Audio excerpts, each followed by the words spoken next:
Hey, Dan. My name is Dan. How are you, Dan? Hey, Josh. How are you doing? Doing okay. Good. Okay. Just to introduce myself, I'm Daniel Drezner. I'm a professor of international politics at the Fletcher School of Law and Diplomacy, and I blog at danieldrezner.com.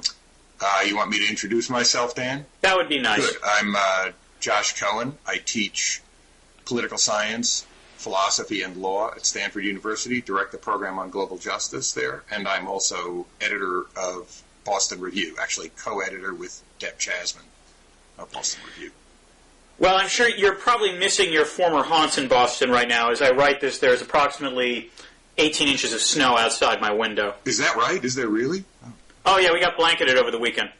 I see. I have a particular interest in this because my daughter is flying back to Boston today, and I don't think she knows how much snow she's She should be fine in terms of getting in, but it's good she wasn't flying over the weekend, otherwise she would have had a hell of a time.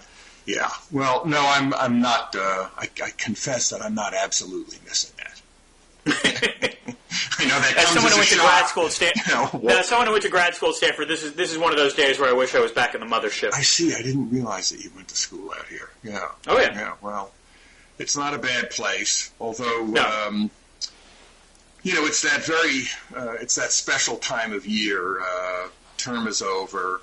Papers are graded, and there's the end of term ritual of trying to decide what to do with the students who've plagiarized in the course. I don't know if yes. Now it sounds like you've had some interesting plagiarism cases. Well, this year each one is interesting in its own way.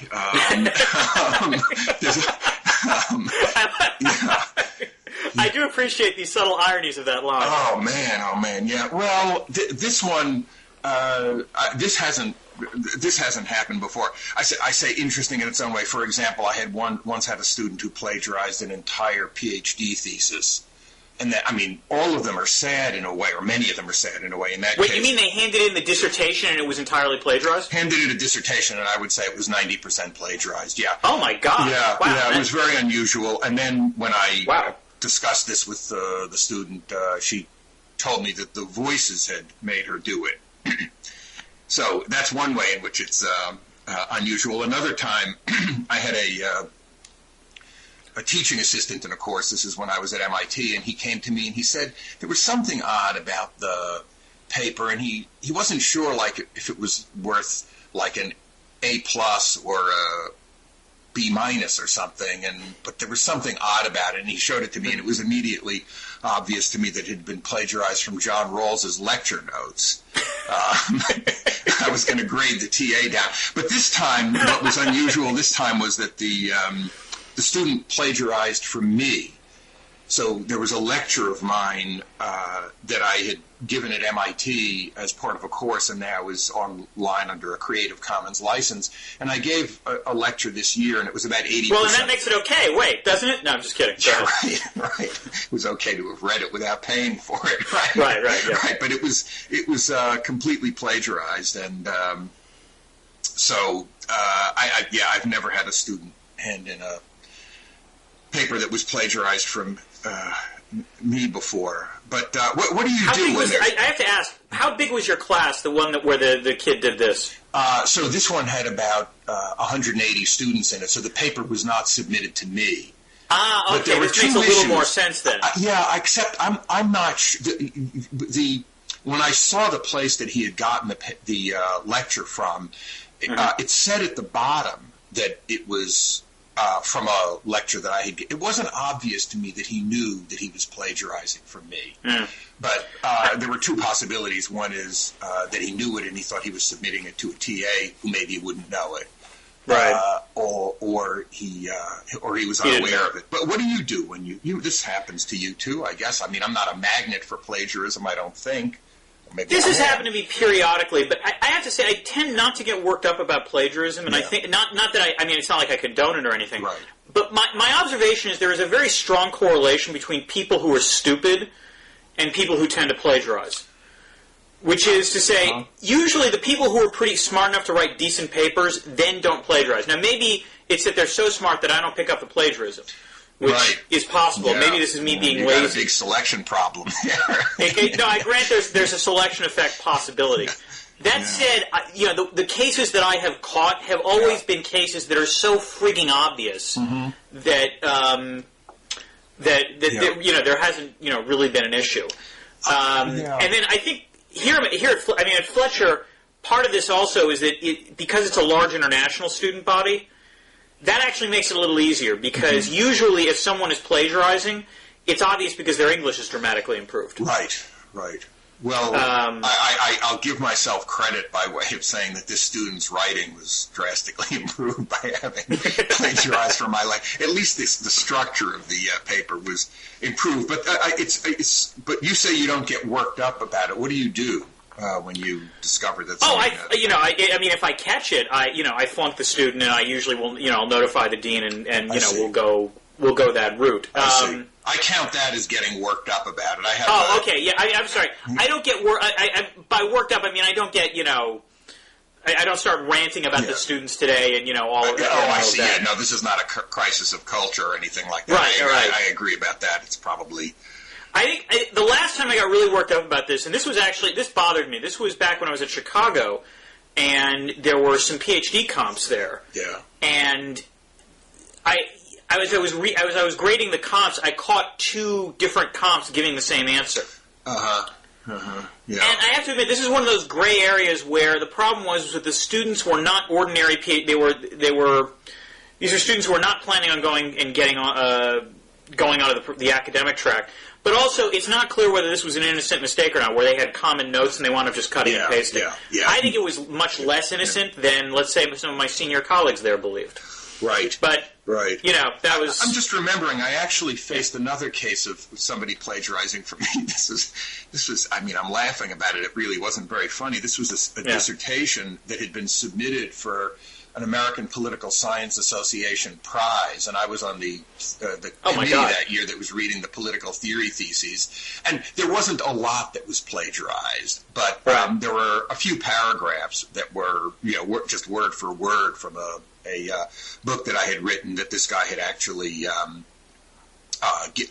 presented a paper on at APSA, and the thing that was, this is maybe in a mode of true confessions, the thing that I found most disturbing about it was not that he plagiarized from this book that I'd written with Joel Rogers on democracy, but that he plagiarized. There were a couple of paragraphs that were word for word, and we didn't appear in the bibliography of the dissertation, which had many items in it. But I actually have my view is, I think, different from yours. First of all, I don't associate it with, as you call it, stupidity. And I don't think of it as laziness. I think usually, in most of the cases, I think it happens out of desperation. I mean, somebody is just way behind, and they don't know what to do, and they're stuck, and they're looking around for something to do, and this is something they stumble on. My attitude towards it is I've never turned anyone in for it. I deal with it myself. I have a kind of we all screw up. These are 20-year-olds, kids. Be forgiving about it. The main thing that I do is make the person, if they're going to pass the course, I just say, okay, so you handed me something that you didn't do. Now you're going to, if you want to pass the course, you have to hand in something that you did do. So, it's... Wow. So wait a minute. Let me get this straight. Yeah. Someone can actually plagiarize from you and still pass your class. They get an A+. No. Yes, they can still pass the class because I say, now go and do the work. There's a very heavy embarrassment factor. The thing, I have to say that I've never been given such, having taught at two, very elite institutions all my life, first MIT and now Stanford, and now observing in the current period of financial disaster, the world of Madoff, the utter, unbelievably disgusting corruption of the high-flying American elite. I'm wondering if I've been to forgive. This is your fault, Josh. It is my fault. No, I don't. Now I'm beginning to realize it, because all the financial wizards in Wall Street... How could this have happened? Well, now we know. All the financial wizards on Wall Street probably have PhDs from MIT. I'm sure at some point they took your course. I've been an enabler, a professional enabler. This is the secret Wow. Yeah. Anyway, no, I'm being semi-serious about it. I do worry a little bit that now that these are very, very successful. They're kids, but they're very, very successful. I'm sure they believe that they can do whatever they want and get away with whatever they want. There is an embarrassment factor to being caught and having to, apologize for it. And but on the other hand, there isn't really any beyond that. There isn't any penalty that's attached. See, I disagree. I mean, maybe I am a little bit more of a hard ass. I mean, my take is, I'm not. They made this choice and they will pay the repercussions. The repercussions will come in a bad grade, which is the one thing they can't erase, from their record. I have to admit, I don't deal with this as much now. I think being at Fletcher, I only teach the graduate students. So I don't deal with the undergraduates on this. The one last anecdote about this, there was a kid who, I want to be careful, I don't want to give away too many details of it, but there was a kid who plagiarized, and he actually was a graduating senior whose entire education had been paid for by the Air Force. He was an Air Force ROTC. He was a wonderful kid who he was in this very desperate situation, and he became an Air Force. Without going into the details, he was on an Air Force base during Clinton's second term, and one of the things that I said to him was that when somebody did something like this and he was in command, he should keep in mind that he had fucked up too, and keep that in mind as he was trying to decide what to do. Anyway, he said that during the Monica Lewinsky business in the late '90s, he was the only one on the Air Force base who didn't think that Clinton should be impeached. And I guess it had something to do with his the lesson in forgiveness that I had given him. That's fair. I mean, I don't necessarily want to, expel a student for this kind of thing, but I do think a black mark has to, in other words, there does need to be a cost to be, a price to be paid, and it has to be a little more than just embarrassment. Than just embarrassment. Well, I think people respond differently to embarrassment. Anyway, that's true. Speaking of which, though, it's a sad, it's a sad issue. It's a total pain in the ass. You have to deal with it, and it's unfortunately a little more pervasive than any of us would like. But and the web has probably, unfortunately, made it much, and then we can talk. I mean, the web has obviously made it a little bit easier, which is regrettable. But speaking of potential, embarrassments, Condi Rice is heading back into the academy. Yes, Secretary Rice is, I guess, the expectation is people are sort of cagey about it, but the expectation is that she's going to be returning to Stanford this winter. She actually hasn't been cagey, but I saw her on Meet the Press yesterday, and she said explicitly she was going back to Stanford and Hoover in particular. And Hoover in particular, yes. Some of us say that's not part of Stanford, but anyway, of course it is very much part of Stanford. So she's going to be coming back here. It's an odd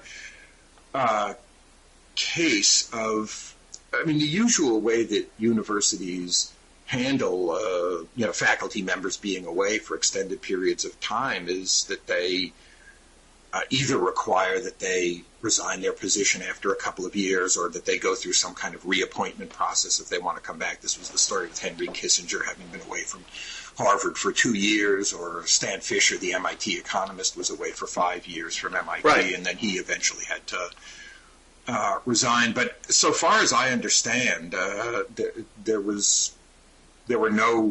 has been away for 8 years from Stanford, and there were, so far as I know, no restrictions on the time that she could spend away, which I think is a little. There's something inappropriate about that, I think. when you're an academic, there are some things that you do. You teach and you do research, and of course, if you're a political scientist, you do, I'm sure, learn a lot that's relevant about politics by being National Security Advisor and Secretary of State. But it's a very different kind of business from the business of doing research. So I think it was, in my own judgment, it was inappropriate for there to be this, take as much time as you want and then return attitude, though I suppose the fact that she's coming back to Hoover rather than to a regular academic position. Well, I was going to say, I mean, is she going to have a position? Will she still have a line in the department? Well, so far as I know, she had this. As you could imagine, this is not everybody's favorite topic for a whole variety of reasons, including lots of people don't feel very good about it, and nobody exactly wants to talk about it. So, but let me put it this way. When you walk into Encino West, where, as you did for some time when you were here, and you look at the pictures of the members of the political science department, Condi's picture is still on the wall. There is, so I think she still does have a line in political science. Nobody's expecting her to be coming to a lot of faculty meetings. Of course, she wasn't doing that when she was here before going to Washington, because she was the provost out of the department for a long time. But one of the things that's also, getting closer to the complexities of the matter, I discovered recently that Stanford rules are that there can't be any kind of disciplinary action against a member of the faculty who does something, who engages in criminal activity. I'm not prejudging the answer to that question. I was just saying, okay. I'm just saying what the rule is. I'm just saying what the rule is.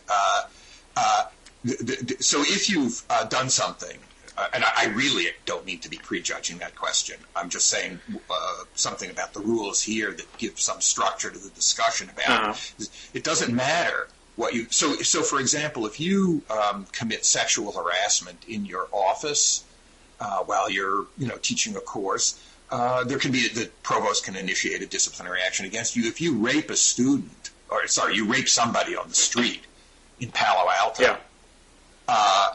That is not a basis for disciplinary action. Hold on, let me write this down in case I ever go over there.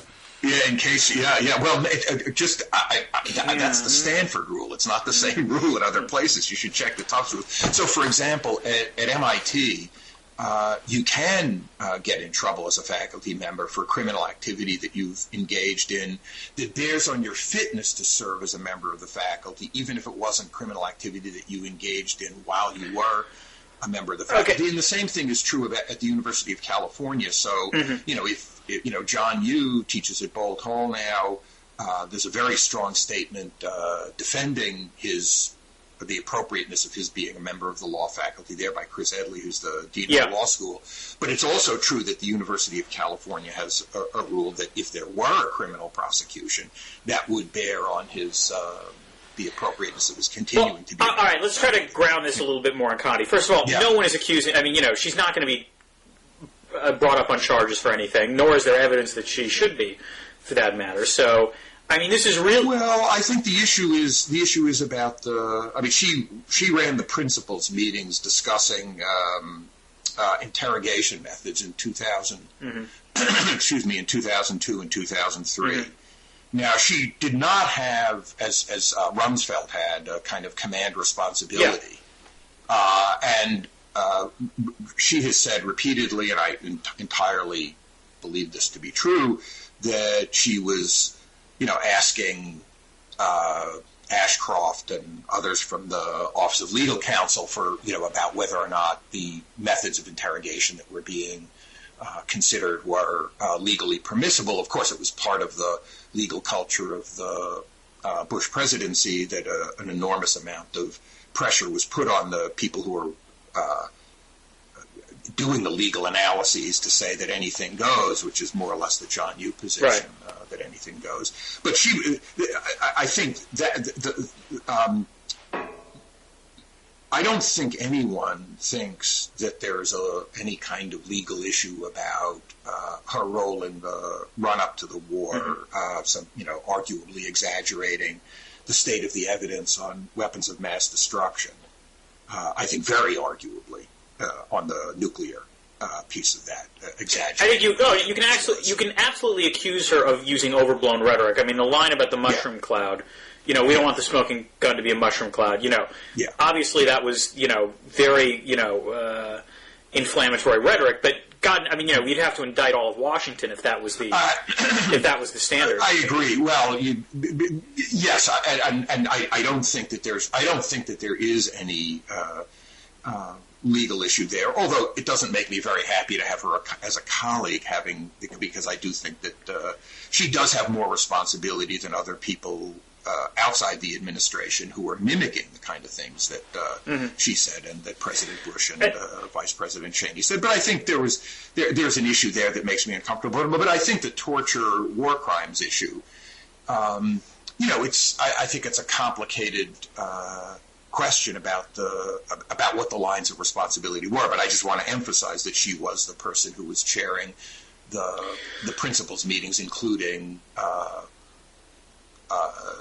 These were the meetings that Ashcroft was going to and basically saying, why are we talking about this in the White House? History is not going to look kindly on this. I would say this. I actually had to write a review of the 3 Condi biographies that have come out since she became Secretary of State. Yeah. And one of the things that comes out reading those is the extent to which that, the fact that she chaired the principal meetings really didn't matter that much, because an awful lot of the decision-making that was done took place outside the venue of the principals meeting. And that was indeed one of the biggest problems of the first term of the Bush White House in particular. And, it's partially an indictment of Rice's management of the NSC, but mostly I think it winds up being an indictment of Bush because this was the way he wanted it run. Yes. I think that's important, and I agree with you about that. And I really mean to. I have a very unsettled position on this. I don't feel very comfortable about her being around, but on the issue about whether or not there's even a marginally plausible case of legal responsibility or partial legal responsibility, I don't know. I'll just say this, though. At the principals meetings, agreeing with everything that you just said, at the principals meetings, there were all these discussions, very specific discussions about permissible methods of interrogation. And there's no evidence that I know of, but that's maybe me rather than what evidence there is or may turn out to be, no evidence that she raised any of the kinds of objections that were being raised by lots of people who were involved in these discussions, Alberto Mora being perhaps the most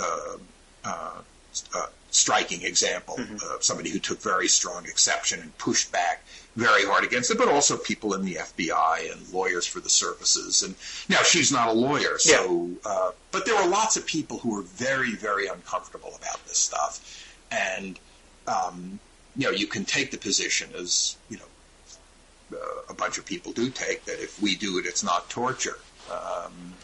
Torture is illegal. We do it, it's not torture. Right. But there's no evidence of there having, on her part, of there having been any disquiet about that or having pushed back against it. And I wouldn't be at all surprised if there were some kind of serious investigations into this. There is just the Senate Armed Services report that came out. The Levin McCain report, right. The Levin McCain report. I would say a couple things with this. The first is that I would encourage you, if you're a member of the department, to, I actually am probably one of the few Stanford products that actually had Condi Rice as a teacher. I was, in between her NSC 41 stint and when she became provost, I took comparative politics with her. She was undoubtedly one of the best teachers I had at Stanford. I don't doubt. She's a fantastic teacher, so I hope that she does, express an interest in teaching, and that, she can do it without, get the protests out of the way basically the first day and then actually teach, because the students would benefit. But, going beyond that, I mean, my my take on this, I think, is that I would say two things. First, I mean, you've seen Jack Goldsmith's book on this, right? Absolutely. I mean, one of the things I think Jack does so well in that book is point out that what happened crossed the line, but he also gives an explanation for why it happened. Among other things, the fact that all the policy principals kept getting this, after 9/11, kept getting this threat matrix where every single threat, documented or not, was on this list, and this was the sort of environment that they were reacting to. And in some ways, I think, I've talked with Jack about this, and I think he probably agrees that it was a mistake in the end that if prior to 9/11 they erred in not getting enough of this information, yes. They erred post 9/11 in wanting to, know everything. And as a result, because they looked at everything, they wound up overreacting. There's no question about that. Yes. The second is my suspicion.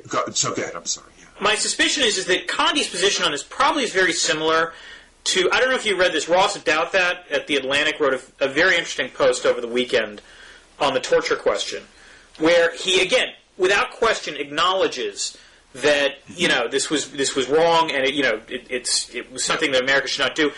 But that he feels some measure of guilt about this because probably at the time this was happening, he wanted the U.S. government to do this in the belief that it would make him safer. Now, I think that it's a remarkably honest, I think, statement by Douthat, and I think, frankly, it covers probably what a mass majority of Americans felt at the time. But that said, I will agree with you. It doesn't let the policy principles off the hook.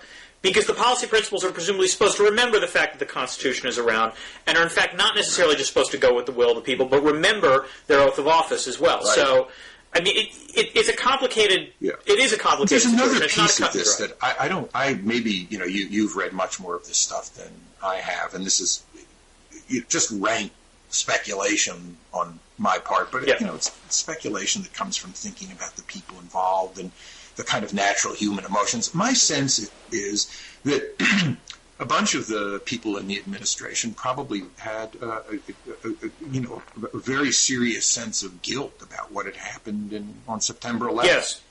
I mean, they can, talk till they're blue in the face about the amount of intelligence they were getting, and, it all seemed like noise and very little like signal, but you look back, the messages coming through, there are people like Richard Clarke who are saying, hey, pay attention, pay attention, pay attention. Right. And they weren't paying attention. And I think it would be, it would be almost unbelievable if a sort of, even marginally, humanly decent person who was in a position of power in the administration didn't have some sense of guilt and then be driven to a kind of overreaction. And I say that even I've said this to people who've said that I'm making excuses for them, and I mean whatever. I don't care if I'm making excuses for them. It's I think it's an important part of the piece. But I just want to also say, though, let's reiterate something that I mentioned before, which is there were lots of people who were involved in positions of power who, potentially at some cost to themselves, and I'm thinking of Mora in particular, pushed back very hard against these policies. So it's not like everybody was freaked out and everybody lined up and everybody was marching in the same direction. They had to push back hard against the people who were resisting the policy. So anyway, it's no, I think that's true. Although, I mean, memory serves, the people who pushed back primarily, interestingly enough, were lawyers. I think that's right.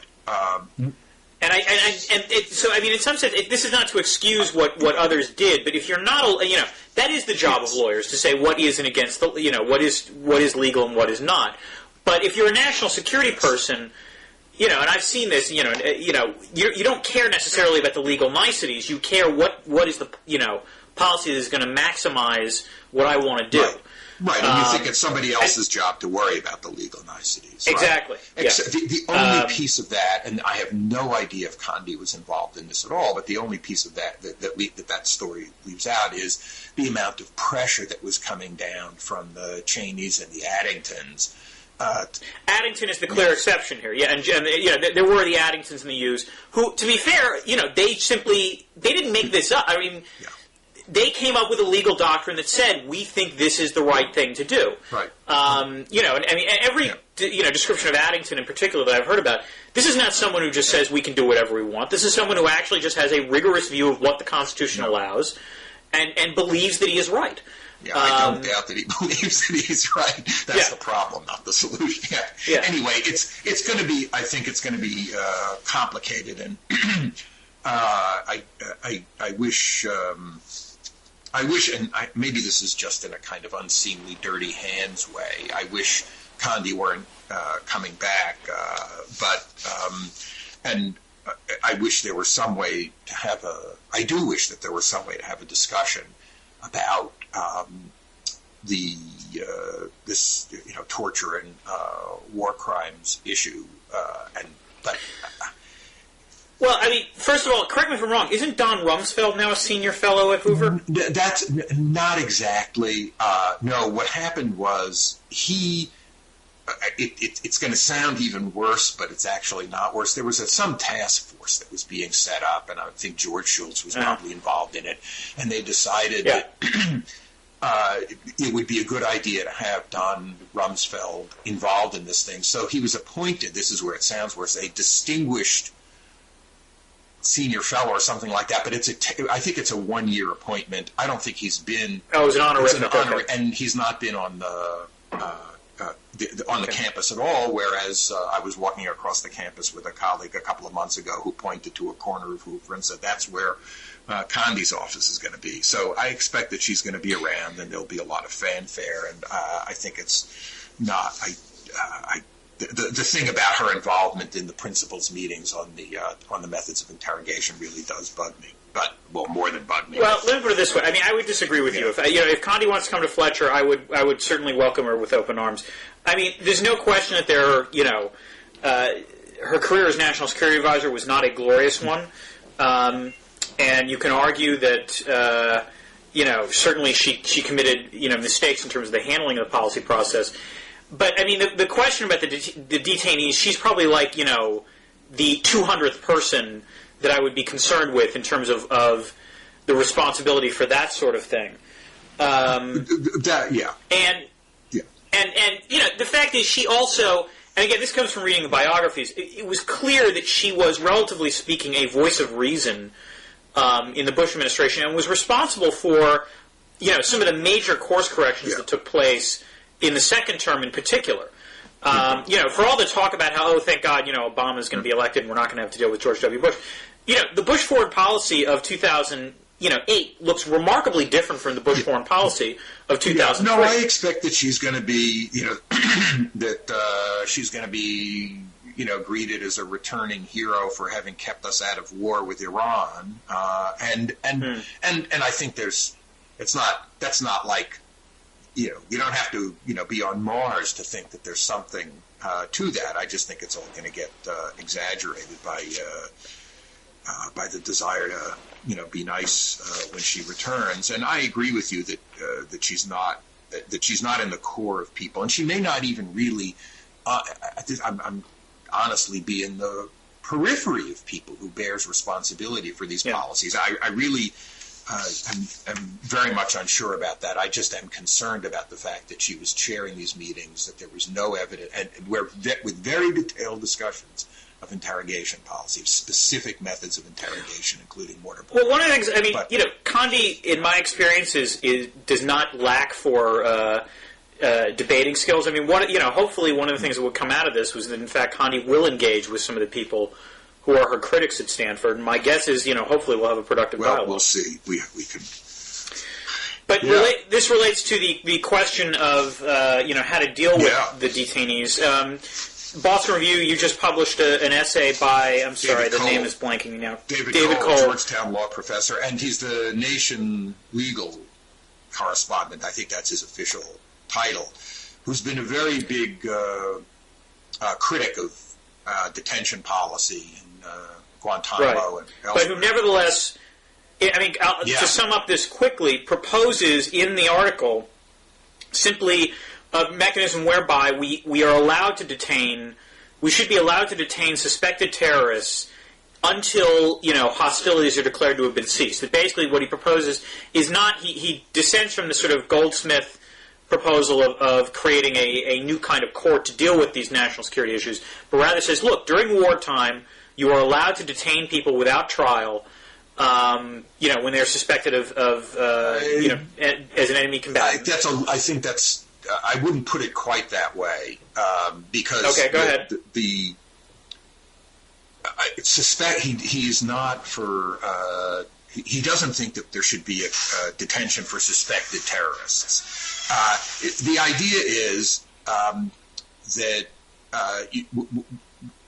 he does think that there should be a preventive detention should be. I'm sorry, preventive detention. Preventive yes. detention. The question is, who should it be for? Right. So one group of people, including Jack Goldsmith, thinks that there should be a new category of preventive detention for people who are suspected of terrorism. Right. There are other people, Joanne Mariner, for example, from Human Rights Watch, who's one of the respondents to David Cole, this is in the Boston Review, thinks you want to stay away from preventive detention, period. David's point is that if you're fighting a war and you capture a soldier from the other side, you can hold the soldier. You don't have to try them in a court of law. You can hold a soldier until the end of hostilities. But the detention is it's not for somebody who's suspected of doing something or who might have supported the doing of something, or was the grandmother of somebody who said something to somebody about doing something. It really is for people who have been who have been fighters, who've been involved in conflict. So it is for it's preventive detention for military combatants, and making the case that that the people are military combatants requires, among other things, that there be some kind of congressional authorization of the conflict and declaration of war. Either a declaration of war or or one of the modern equivalents of a declaration of war. Congress going along. Now, this came. Cole's position on this is to defend preventive detention, basically for enemy combatants. That's what this is about. With a narrower construction of who the enemy combatants are, and a more strict set of procedural safeguards in the detention process. This proposal, I think, came as a surprise to a lot of people because Cole has been such a sharp critic of the detention policy.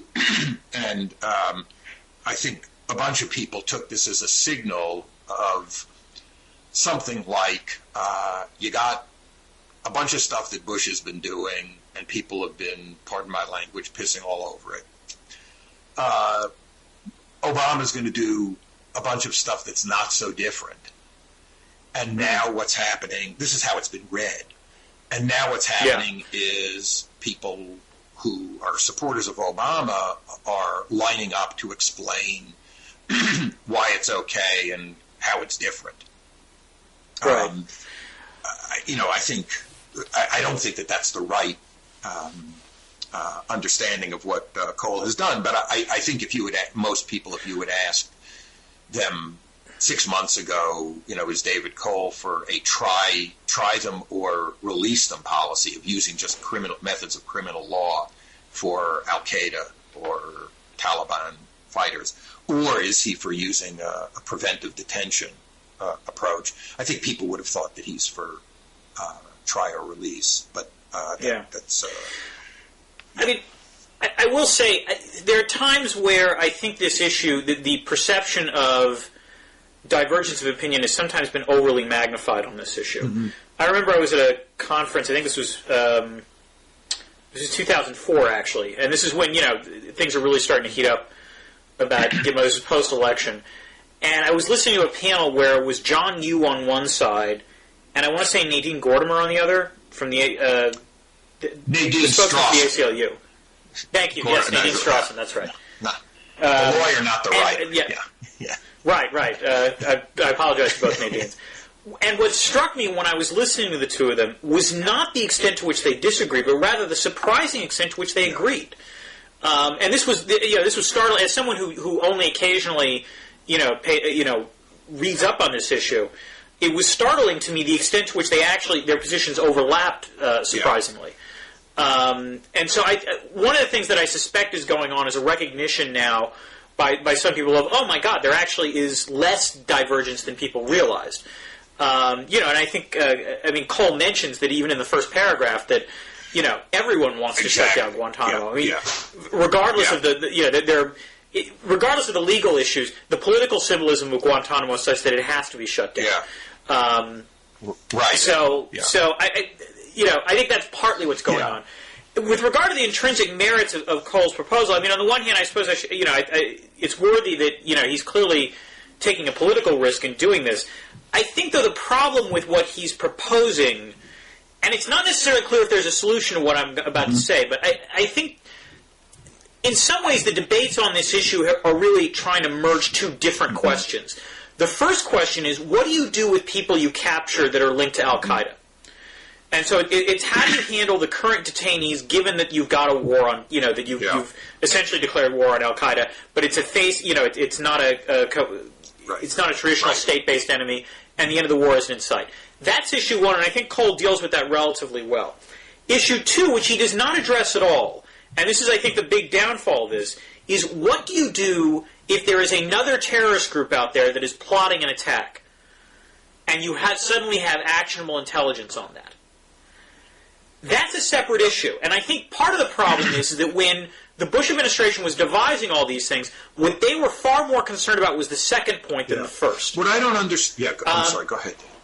Finish it. No, and so, in other words, now you can argue, no one will make this argument politically, but you can actually, I think, make the case that because of the way things work, you are simply going to have to be in a situation where the prospect of that kind of 9/11 style attack from a different group is going to happen before you then declare war and then go through these procedures. Yeah. But that is a trade-off, and it's just, I think, worth raising.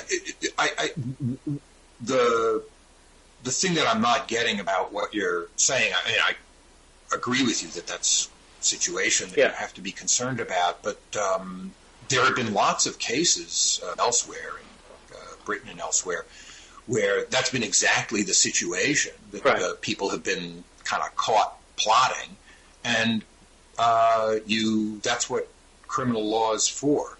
So I don't know that you need a new category of preventive detention for the suspected terrorist in order to deal with that kind of situation. You might, but I think before. And I think this is partly Cole's point, is that before you go down the road of expanding the category of suspected terrorists, expanding the category of people who are subject to preventive detention beyond people who have actually been fighting to suspected terrorists, you need some reason to think that the criminal law is inadequate to the task. Is inadequate, and it's been pretty adequate for lots of cases. I think that I'm. Is that really true? I asked this question out of ignorance, but my assumption would be that particularly when you're dealing with attacks that have yet to take place, the tension between revealing intelligence versus trying someone in open court have got to be pretty significant. Well, you asked the question out of ignorance, and I'm answering it confidently out of ignorance. Okay. I'm not sure. I shouldn't be so confident in my assertions. I don't mean to say that you can't. I'm not. Let me be clear here. I don't mean to say that it's obvious that you can use criminal law methods for handling concerns about plotting. Where you may be worried about revealing, methods of intelligence gathering or intelligence that you've gathered. But I'm making 2 points. Number one, that-that's the case that has to be made, that you need preventive detention rather than ordinary criminal law methods for dealing with that. And secondly, that I think in making the case that you need preventive detention for suspected terrorists rather than ordinary criminal law methods, what you'd have to do is to show that the concerns about revealing either methods of intelligence gathering or intelligence itself can't be dealt with in ordinary criminal law procedures. And The fact is that there are lots of criminal law devices for finding ways to bring information to bear in a trial that don't, without revealing it to all observers. So that's the kind of case that would have to be made. I mean, these are some of the reasons, I should say, why Joanne Mariner from Human Rights Watch, who's a respondent to Cole in this Boston Review debate, which is online, some of the reasons why she's resistant to Cole's proposal. Eric Posner, who's one of the other respondents, on the other side, thinks that Cole hasn't gone far enough and that you really should be going in for a more,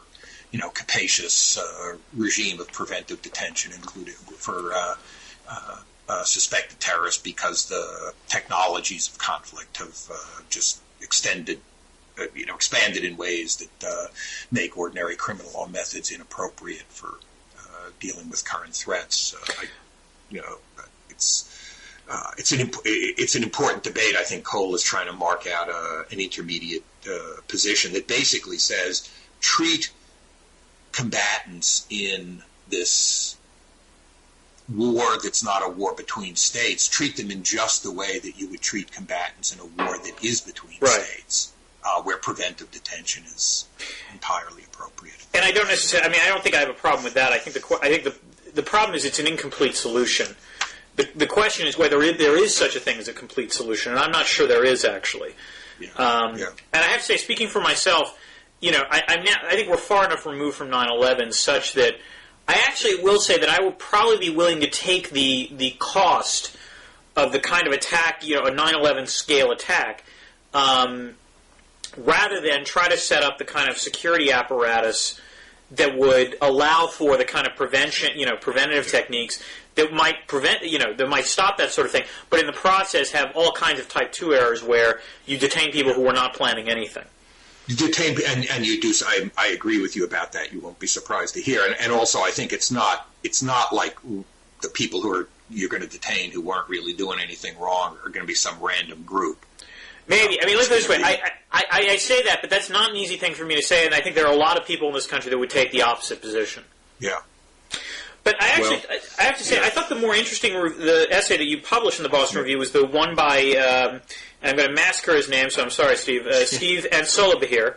Is that right? Steve Ansolabahir, yes. Ansolabahir, damn it. Ansolabahir, yeah. Josh, did you ever see this skit that the Harvard poli-sci students put together about a year ago called The Office?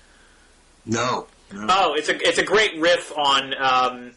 It was like The Office, the show on NBC, but it was in the political science department at the Gov department at Harvard, and the end joke is someone trying to pronounce that name. That's why I bring this up.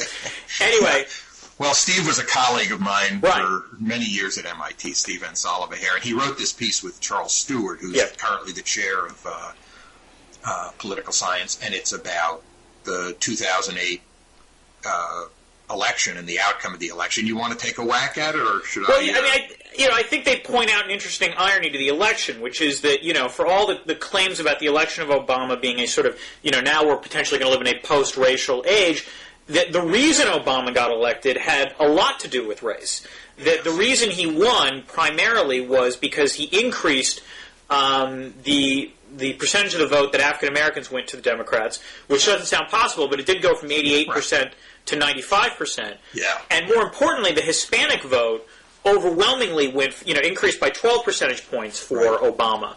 Right. And that had he only improved those groups as much as he improved the white vote for Obama, which is I think something like 2%, he would have lost this election. Right. And so the white vote went from 41 to 43. Yeah. Right.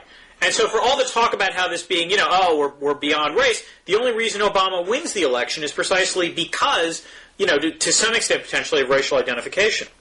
Right. So, just a couple of other details on it. That's the essence of the article. One thing is that it's also true that there was, this is a point that Steve and Charles make, it's also true that there was increased turnout among black and Hispanic voters, but if the turnout had increased, but there hadn't been this shift an increase in the percentage of blacks and percentage of Hispanics voting for Obama over the percentage who had voted for Kerry, the increase in turnout wouldn't have made really any difference. So it was the swing to Obama, that 88 to 95 among blacks and 56 to 67 or 55 to 67 among Hispanics, that was really crucial. Another thing is, there was a huge amount, as we all know, a huge amount of discussion about the importance of votes by younger Americans in the election, and one of the things that they observed was actually on the turnout among younger voters, really nothing special about it, although 2/3 of voters under 30, I guess it is, 25, under 30, 2/3 voted for Obama. Right. The one thing that I think is a little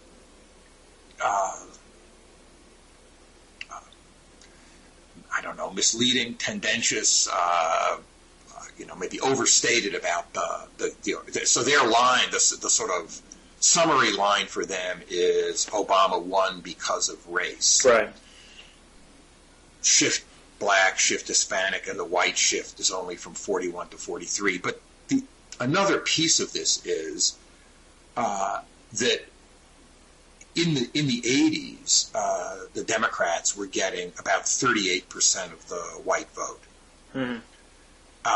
In this election, Obama gets 43% of the white vote. 43, that 5% shift over the 80s to Obama is probably about 4 or 5 million voters, something like that. So it's there are many more votes there than he's getting from black voters and Hispanic voters. So I think the idea that there is some kind of post-racial, we're all in this together, just us Americans here, not red, not blue states, just America, whatever, the song. I think that the force behind that point is that, you did get some shift on the part of white voters away from this pattern of voting Republican in the 80s, and Obama does do better not only than Kerry but also than Gore or Clinton. The thing that's, I think, the downside of this, again, a point that Steve and Charles make, I think this is a real source of concern, is so suppose you're your basic Republican strategist and you're thinking about the 2012 election already. Mm-hmm. Of course, people are. Yeah. And you're thinking, look, black vote goes 88 to 95, Hispanic up to 67%. Younger Hispanic voters are registering like crazy registering Democrat like crazy. Where are you going to be? You're not going to pull black voters away from Obama in 2012. Not that likely you're going to pull Hispanic voters away because of the position of the party on immigration. Mm-hmm. Not just that, but that among other things. So what are you going to do? Where's the soft spot, the sweet spot, or if you're a Republican looking to put? It's among white voters. And so there's going to be, this is the worry here is that there's going to be the next sort of enterprising young Kevin Phillips, emerging Republican majority guy sitting around saying, you got to do the racial wedge in 2012. And in a way that fight's sort of shaping up already. This was, the criticisms that Colin Powell was making of Sarah Palin just a couple of weeks ago about having been brought up in the South Bronx and having come out with pretty good values, even though he wasn't from a small town. I would say a couple things on this. First, if I'm the GOP, you do not, under any circumstances, write off the Hispanic vote anytime soon. And I think the way in which you potentially appeal to that, and this will be the interesting question, is, presumably the way you're going to try to appeal to Hispanics are twofold. First, try to, again, make yourself the party of entrepreneurship, because that will appeal to immigrant groups, obviously. And second, appeal to cultural issues, which, again, where, a lot of Hispanics might identify more with the GOP than they do with the Democrats. So I think there are alternative formulations that you can use. You could be the party of home ownership also. Yeah, well, yeah. Sorry. I'm not sure anyone wants to be known as the party of that right now. That was a joke. Yes, okay. Not a successful joke. Right. I take your point, but you know, I'm not sure. I mean, in some ways, what you're suggesting is almost the national version of what Pete Wilson did in '94 in California, which I was there for, where Wilson runs on this Prop 187 issue, you know, which was going to deny benefits to illegal immigrants, and this really worked. It worked dramatically well. It polarized, you know, California voters. A lot of the whites went out in favor of Wilson. Wilson was able to defeat, who I can't remember who his Democratic challenger was. I remember she was the treasurer. But anyway, you know, wins. But it's a Pyrrhic victory. It's the last victory. You know, I mean, prior to Schwarzenegger, it was the last Republican victory for 10 years. And you know, and it alienated a tremendous amount. I mean, if I'm a Democrat, if I'm a GOP strategist, you know, the demographic trends aren't such that pursuing that kind of strategy, it might win you one election, it might win you two. Right. But it's an even more extreme version, you can argue, of the Rovian base argument that's been made for the previous 8 years. So I'm not sure that works terribly well. That would be one reaction I would have. The second is that, you know, back to the piece, I think I have two other takes to it. The first is that in some ways it's actually not a fair piece to Obama. Because there are kind of two ways we can look at this. The first is how people voted, and the second is how the candidates ran the races. Yes. And I think it's to Obama's credit that he actually, you can argue, regardless of how people voted, Obama did, with the exception of the Reverend Wright speech, run a campaign that was largely devoid of talk about race. Yes. And, you know, as a Republican, I applaud that. That was a good thing to see. It was good to see someone who ostensibly was trying to embody the Martin Luther King line about being judged by the content of his character rather than the color of his skin. And so, in some ways, I think... You applaud it as a Republican. Are there other capacities in which you don't applaud it? Yes, as an American. No, you're right. I mean, my point is that, you know, Republicans have always liked We're trying to get past this category politics. Right. Not just exactly. racial categories. And so, in that sense, you know, it's almost unfair that Obama get, you know, tagged with this, you know, racial line when it was not something that he, promoted in any way whatsoever. So I think in that sense he actually deserves, you know, a little bit of a break. That said, the real issue in this campaign, and they do identify this, it's even less than Hispanics. It's the fact that, you know, African Americans, in 95% of them voted for the black candidate. Yes. Now, this is the first time, you know, you've had a truly viable, you know, you had a major party nominee, so I think that's particularly fair. I don't necessarily agree, though, that it's good for the health of this country that you have that kind of split in terms of voting.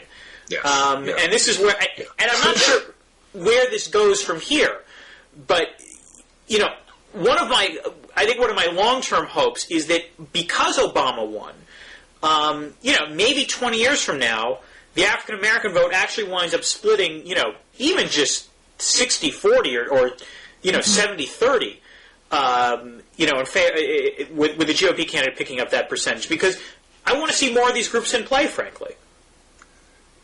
It would be a good thing, and if the Republican Party completely transformed itself to be able to win some of that support, I think. But it would also, hold on, it would also be good if African Americans looked beyond race as a reason to vote for someone.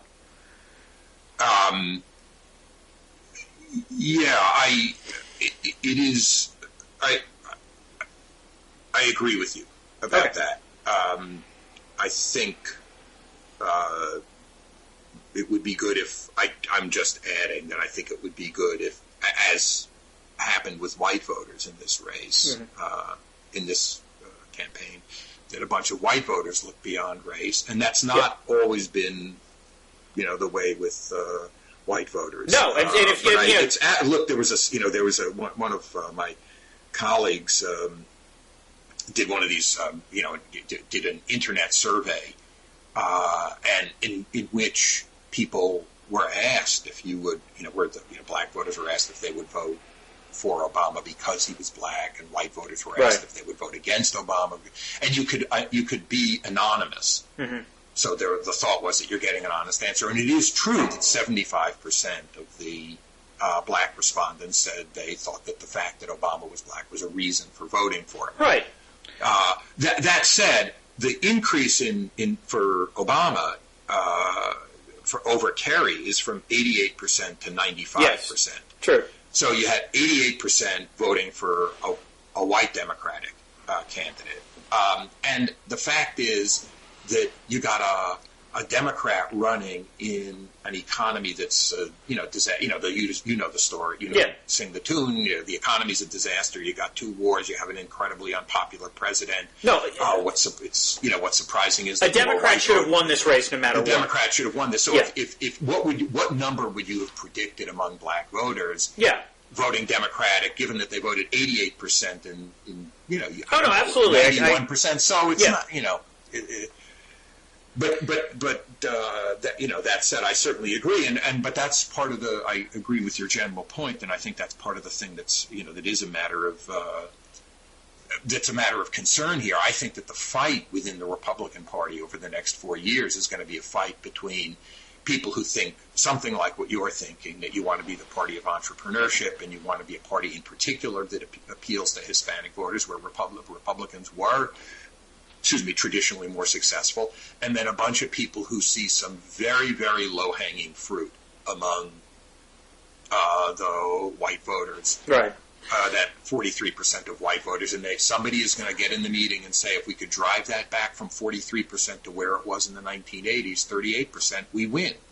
I have to say, a lot of this talk, we've seen a lot of this in the last couple of months about, what does the GOP do for 2012?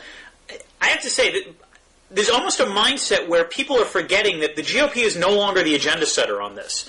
The fact is, the race that the Republican runs in 2012 is almost entirely dependent on how well the Obama administration does the first 3 years in office. And so if they wind up, and there are ways in which, and anyone who knows, enough about political business cycles to know that there are ways in which Obama is primed almost even now to wind up guaranteeing his reelection, because you got to think that 3 years from now the economy is going to look better than it does now. And if that's you gotta hope anyway. And if that's the case, oh boy. If that's the case, it's going to be very, very hard for a Republican to win, just because when he runs in 3 years' time, Obama is now the president.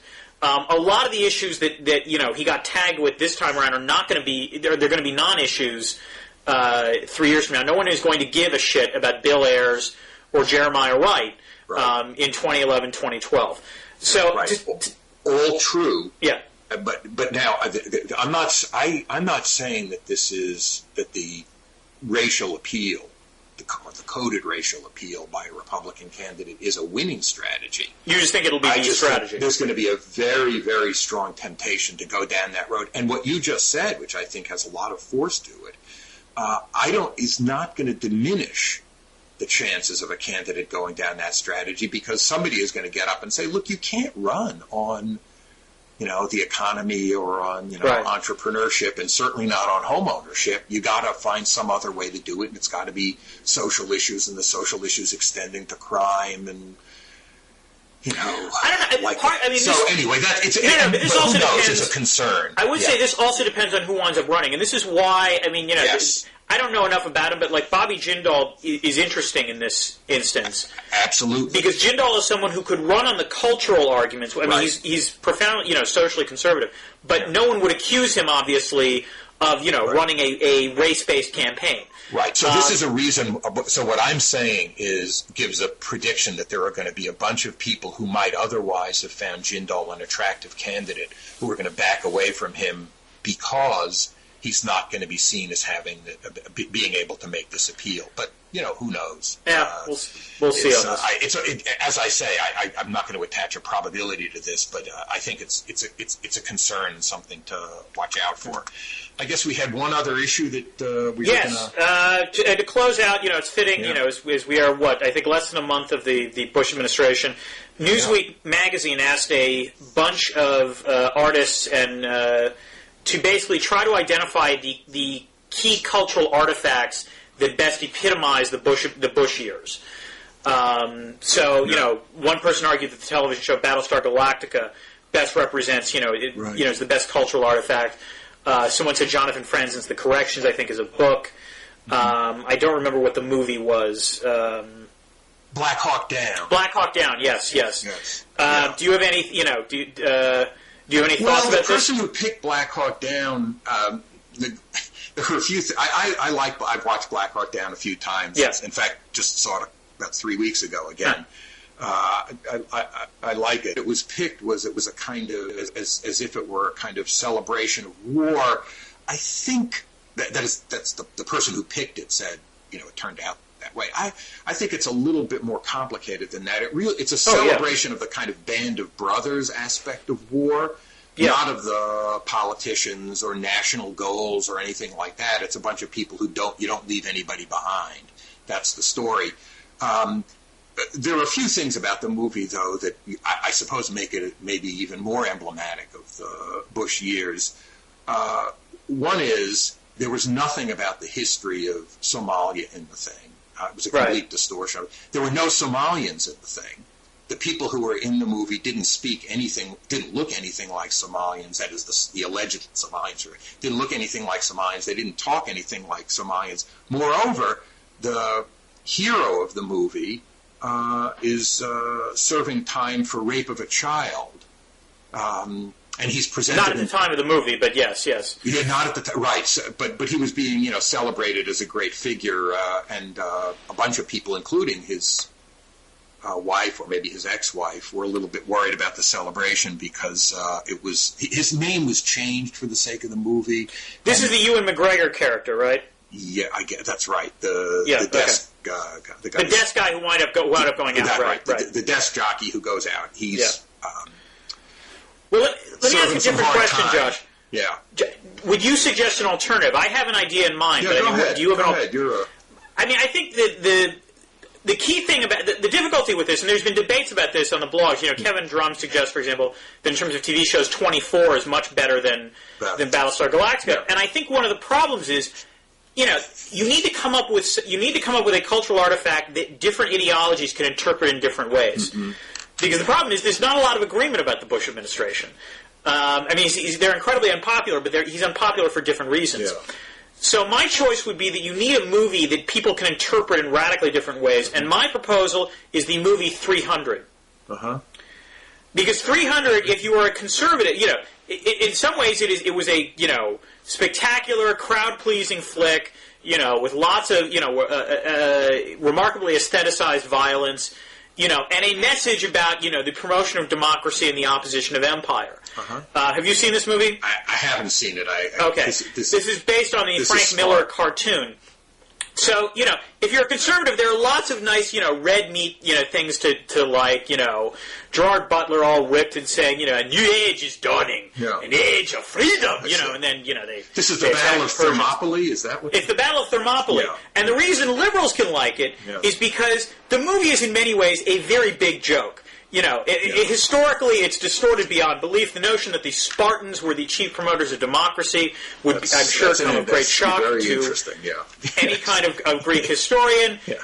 It's mostly shot on this blue screen. The extent of homoeroticism in the movie is quite deep. And, by the way, the movie nearly triggered an international incident because the Iranians were convinced that the Bush administration had actually financed the movie. Because the Persians are the bad guys in the flick. I see. So in terms of films, I would suggest 300. And in terms of TV shows, someone pointed this out in a blog, and I apologize for not giving precise credit. Yeah. We'll end with a plagiarism as well. Yeah. Arrested Development, I think, is the emblematic show of the Bush era. Well, I don't watch any I confess, or I don't know whether an embarrassment or pride. I literally don't watch any television. But on the movie side, yes. This is not. We're not looking for best movie of the last 8 years, but no, it can't be the best. It's got to be one that there will be blood, ruthlessness, violence, perversion of religion for money, perversion of everything for money. With, and this is really what makes it emblematic of the Bush years, with a mixture of total father-son craziness. I will leave it this way. I understand that. I will also say I'm less of a fan than you. I think it's also emblematic of the Bush era, in that it has possibly one of the worst endings ever of a movie. Yeah, right. No, I thought you were saying before the ending of the Bush period, the administration is better, at least on foreign policy. But I agree. Exactly. Yes, but on the financial front, not so high. Yeah, that's right. I keep. So why don't we? We will close with that. Yeah. Always a pleasure, Josh. Nice to talk to you, Dan. Okay. All right. Take care. Bye now. Bye.